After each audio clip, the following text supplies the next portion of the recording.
अकोला महापालिका निवडणुकीत अर्ज माघारीनंतर चित्र स्पष्ट झालं आहे। मोठ्या प्रमाणावर झालेल्या माघारींमुळे बंडखोरी थंडावली असून आता 80 जागांसाठी तब्बल 555 उमेदवारांमध्ये थेट आणि निर्णायक लढत रंगणार आहे।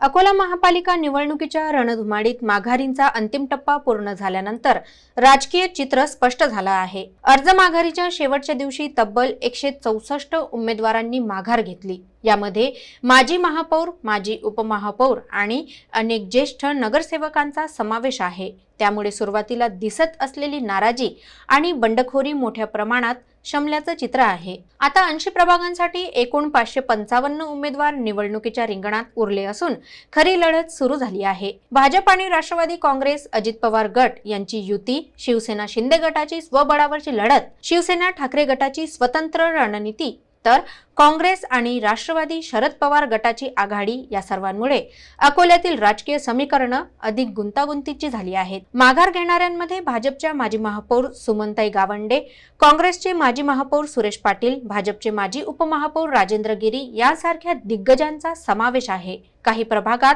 अद्याप अपक्ष उमेदवार टिकून असल्याने दुरंगी आणि तिरंगी लढती निश्चित झाल्या आहेत। आता प्रचाराला वेग आला असून सत्तेचा अंतिम फैसला अकोल्यातील मतदारच ठरवणार आहेत। अकोल्याच्या राजकारणात पुढील काही दिवस अत्यंत निर्णायक ठरणार आहेत।